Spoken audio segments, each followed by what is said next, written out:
But I think that our biggest mistake was not to insist upon having a permanent agreement immediately. Thank you very much. Well, the Oslo Agreement was an interim agreement. And one of its downsides was that it was perceived by the world and in a way by the parties as a permanent peace agreement. After all, very few people get into the details of agreements. The agreements are very boring. And so those who wrote the agreements usually know what they wrote. It's not the rule, by the way. But the assumption is that they know what they wrote, that they read the annexes, that they know the details. But the general public is not required to read every word.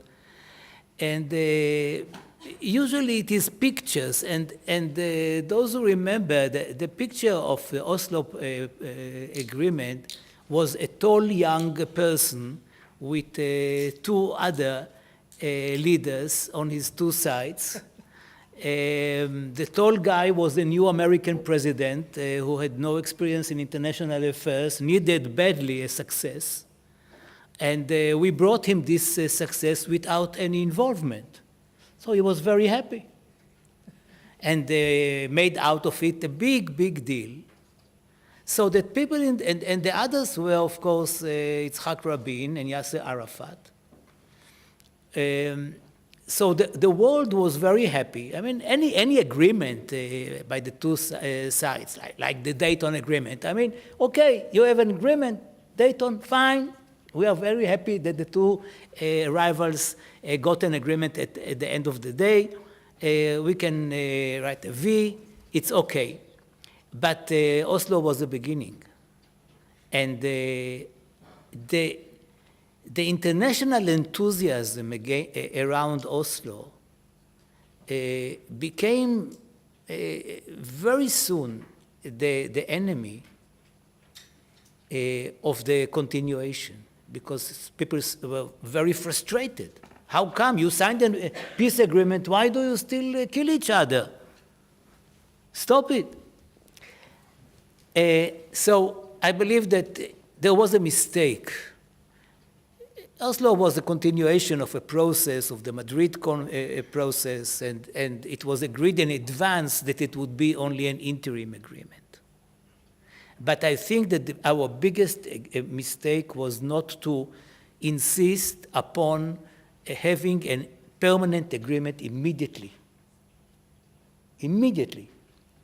without waiting for, trust and confidence buildings and all these things which are important but take time. And we don't have time. Time is running. So it was very easy among the two delegations which met for the first time, because the Israelis were forbidden from talking to the PLO organization people. And we met for the first time in Norway on the 20th of January 1993, 4 days after this, there was the law passed in the Knesset, which enables us to meet with the other side. So this was by itself the revolution, to meet legally with the other side. And it was so easy to create good relations with the other side, to understand the other side. Because the biggest secret is not necessarily that they trust each other, but that they have the same goal. And our same goal was to succeed and to have an agreement. So in the negotiating room, in the secret negotiating room, it was the easiest thing to do. What happened later on is that, in a way, there was, I believe, too much trust. I think that the point of too much trust is not taken seriously.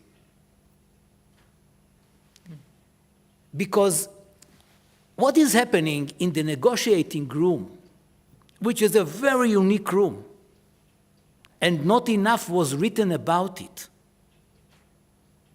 The dynamics in the negotiating room create, for example, a club of negotiators from both sides. Their main aim very soon become negotiating with whom? With their bosses. And they are telling them, no, we asked you, don't give up on this point or another point. And the negotiators are saying, Mr. Prime Minister or Mr. President, but we got something else that was very important for us. So this is the negotiations which is taking place. But what is the exaggerated trust? The trust which is built in the negotiating room is the trust between negotiators, not between peoples. And if I may, I can give you an example. And it is, I think, a very, very telling example. Because at a certain point, and not at the end, at the beginning, the Palestinian side said, one of the articles of our interim agreement should be that until we have a permanent agreement, Israel stops all the settlements in the occupied territories, in the West Bank and Gaza. Now, for us negotiators, it was not something totally crazy. All of us were against settlements. So it wasn't such a big deal that the other side is asking us to stop settlements. We talked with Prime Minister Rabin and said this is for them a crucial issue. 5 years, can you imagine, 5 years of interim agreement, and all these 5 years, the Israeli side is building territory, settlements. So we have to agree to freeze it. Rabin said, no, take into account the government resolution 360 from 92. It was a very important resolution, which actually said that Israel unilaterally stops the settlements. It had many reservations, whether public constructions or private or whatever, but this was a very important statement that he, Prime Minister Rabin, wanted to tell the world, I am doing it by myself. Here come the Palestinians and say, now you have to stop settlements. Hey, I did it. So tell the other side that it is not needed, and if I agree to it, it will be seen as if I surrendered to the Palestinians in doing something which I wanted to do. And I have a resolution, public, you can look at it. Here comes the trust. We talked to our counterparts and said, you know, Rabin has a case. Although we agree with you that we should stop it, we should officially stop it, but for him, you can trust it. He is a man of his word, and nobody is going to deceive you, and there will be no settlements, actually.